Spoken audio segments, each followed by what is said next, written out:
Welcome back to the show, everybody. Take a look at the numbers here and check this out.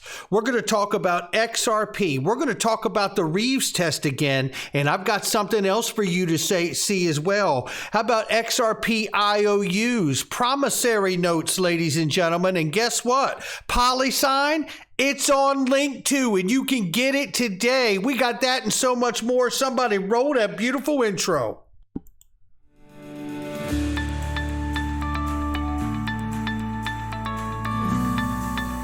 Digital Perspectives with Brad Kimes. Come on in.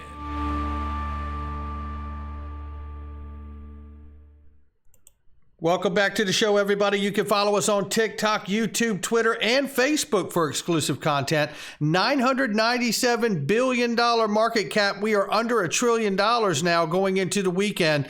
Give CoinPeprico a follow. Download that mobile app, ladies and gentlemen. Bitcoin, 19,700. Ethereum, 1,400 and falling right now. XRP is 33 cents. We'll keep an eye on it. Ladies and gentlemen, let me tell you, watch out, because this is moments before. By the time you see this, Polysign is going to be on this board at Linqto. If you're a member of Linqto, if you want to be a member and get accredited, if you are accredited, click the link underneath this video and make sure you get everything you're supposed to. Polysign is there, and don't be in my way, because I'm going to try to get some today. I'm doing it. There will be an argument at this household, and it will be between me and Mrs. Backup, but I'm doing what I think is right. Not financial advice, but that's what's happening here. This is to let you know that the framework is out from the White House, ladies and gentlemen. I want to share this with you. I covered a little bit of it, but this speaks to exactly where we're going to go today. And the report encourages regulators like the Securities Exchange Commission and the Commodities Futures Trade Commission, consistent with their mandates, to aggressively pursue investigations, enforcement actions against unlawful practices in the digital asset space, and lawful ones, I don't mind saying, because there are no criminal charges in the SEC versus Ripple case. But I do believe it is about defining that asset that will be so important for the world to use. Let's keep moving, ladies and gentlemen, because things are going to build. This is, in fact, it. And I said, like it or not, read it and weep. SEC has always had the blessing from the White House and Congress to pursue crypto without providing clarity. Yesterday's hearing proved it. Imagine, you remember how subdued everyone was on both sides of the aisle? Because I believe that they haven't figured out what they're going to do. However, keep your eye on the U.S. Treasury and FSOC and OFAC. We've been going on about it for 2 years. I believe the next bull run is going to be utility, ladies and gentlemen. And here Michael Brandt says here, federal regulators will meet regularly to support the Fed's research into a possible digital dollar launch. And guess what? That's right. The Treasury also recommends the development of the federal framework for non-bank payment providers.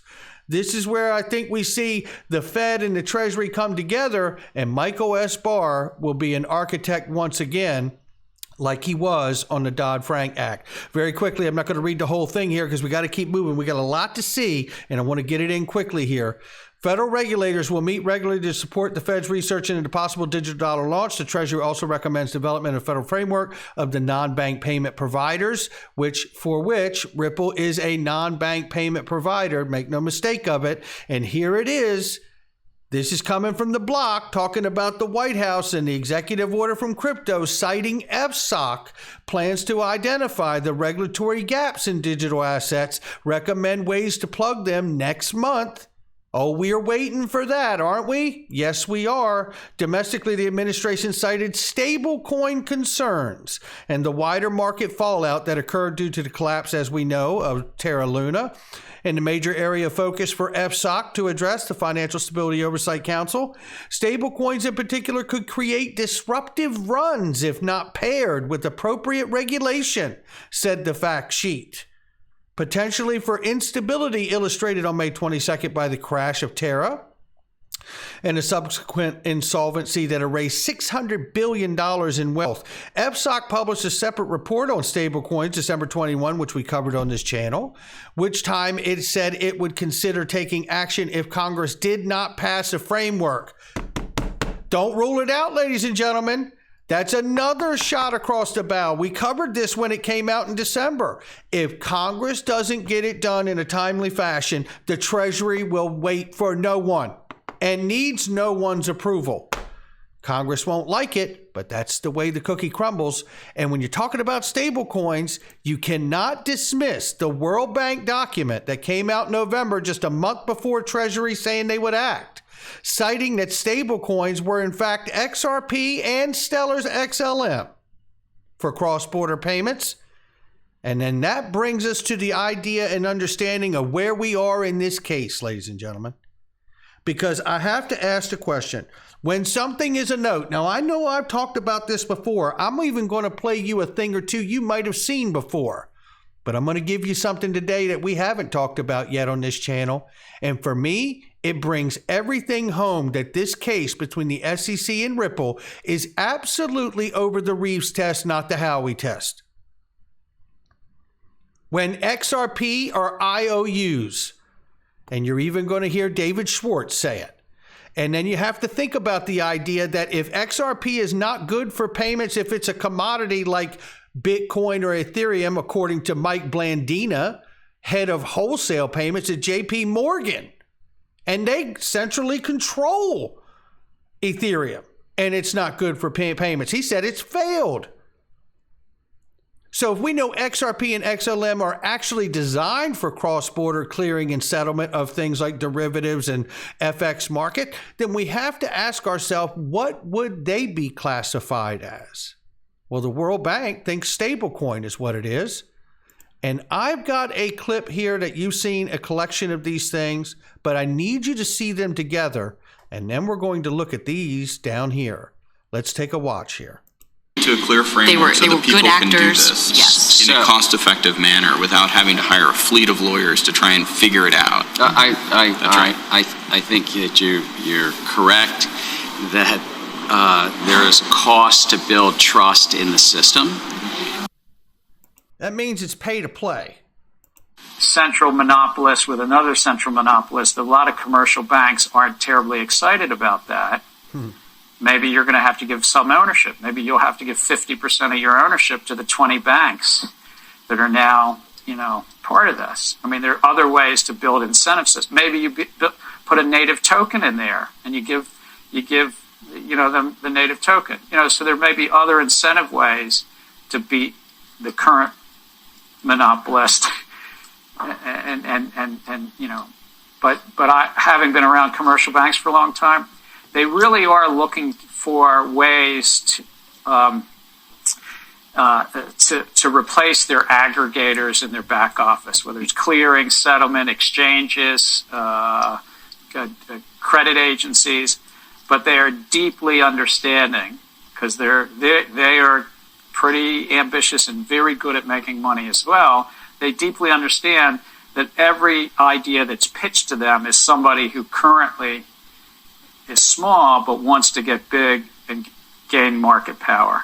So they're also always thinking about how to ensure that there's a check to slow down your startup from gaining market power 5, 10, and 15 years from now. They don't want you to be the next clearinghouse like the Chicago Mercantile Exchange or Intercontinental Exchange. They don't want you. Which is why, by the way, I believe RippleNet will be absorbed or partnered and merged with Swift, because it does way more than what Swift can do. And Swift can't survive in this world where innovation is passing them by. That is where we are. Swift has got the customer base. Ripple and RippleNet have the tech and the innovation. Bring the two together, and you have a really, really powerful element together, working together. I want you to be the next central node of market power. It's called the Howey test. There's other broad brushes with regard to this as well, as to when something is a note, called the Reeves test that Thurgood Marshall wrote. Looks a lot like a securities offering, right? And so we're going to treat that as a securities offering. We're going to regulate that. And so that's kind of how we look at it through that lens. Now, there are other pieces of the definition of security, like what's a note. That may come up in the crypto context as well.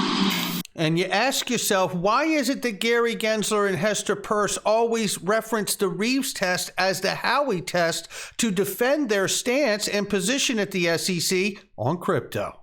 Analyzing and bringing together the line of lower court opinions, the U.S. Supreme Court in Reeves versus Ernst & Young adopted the family resemblance test to determine whether a note is a security.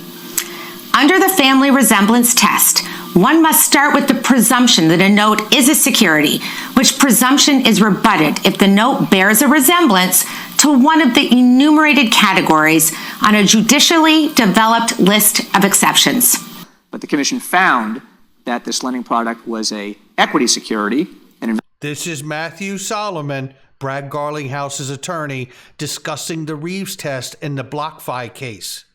Investment contract, but also that it constituted a note under the Reeves test, and they set that out, the Commission set that out in the settlement order.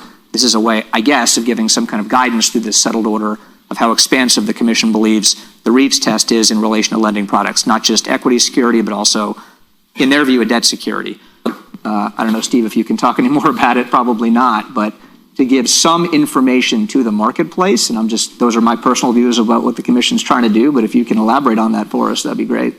And this is Steve Buchholz, attorney for the SEC. And listen to the laughter from the inside joke that they all know as attorneys is exactly where Matthew Solomon is in this case, I believe, with the Ripple and SEC.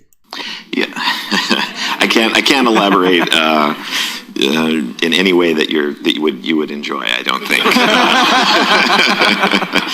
But I don't disagree, however, with your read of the order, which does, to me, make some significant findings regarding the application of Reeves and the note analysis to lending products, as well as noting that these types of pooled crypto can require registration under the Investment Company Act. Under the family resemblance test, one must start with the presumption that a note is a security. Is there any greater assumption to start with that something is a security than to sue Ripple over the fact that they believe that 1.3 billion worth of sales of XRP are in fact unregistered securities? Now let's go down here, ladies and gentlemen. Don't leave just yet, because we're going to talk about promissory notes.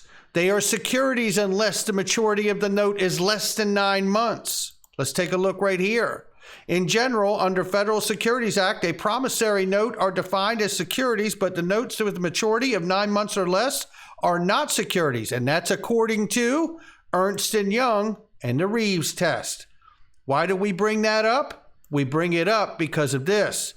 Can someone explain it like I'm 5, how Ripple IOUs work?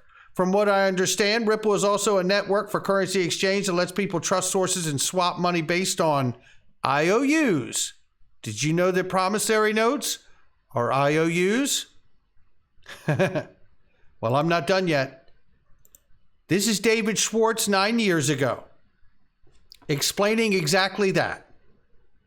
He says, I like to use the analogy of a check. If you want to pay $50, how do I do it? I give you a check, which basically an IOU for $50. What do? You put that check in your bank account. Now the bank owes you $50 more and my bank owes me $50 less. This is pretty much how all electronic payment systems of fiat currencies work. Debts are adjusted to affect a payment.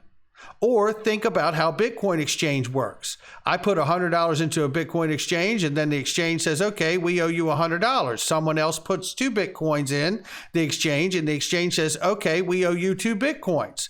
Now, the two of us can exchange. I wind up with the exchange owing me Bitcoins, which I can withdraw. Those who sell Bitcoins to me wind up with the exchange owing them dollars, which they can withdraw. So the basic concept is that you trade a tangible asset to have an IOU issued. That IOU can then easily trade electronically at some point. The owner of that IOU can redeem it to get the asset back. Ripple is a payment system that permits anyone who wishes to do so to issue assets to anyone they wish denominated in any currency. It also has a distributed exchange, known as a decentralized exchange, right? To allow people to trade assets with each other. And it has a payment engine with a pathfinding matchmaking system, and now an automated market maker too, so that you can deliver to someone whatever asset they want in exchange for whatever asset of value you want to trade for it. Someone comes in here and says, I really think IOUs are a terrible name for this mechanism.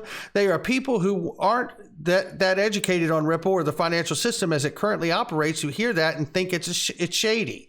Joe Katz, David Schwartz comes in and says, yeah, I agree. We need a better term. Ask 10 people what's better, an IOU or money in the bank. Try not to laugh as you ask them. Then see if you can explain to them that money in the bank is an IOU.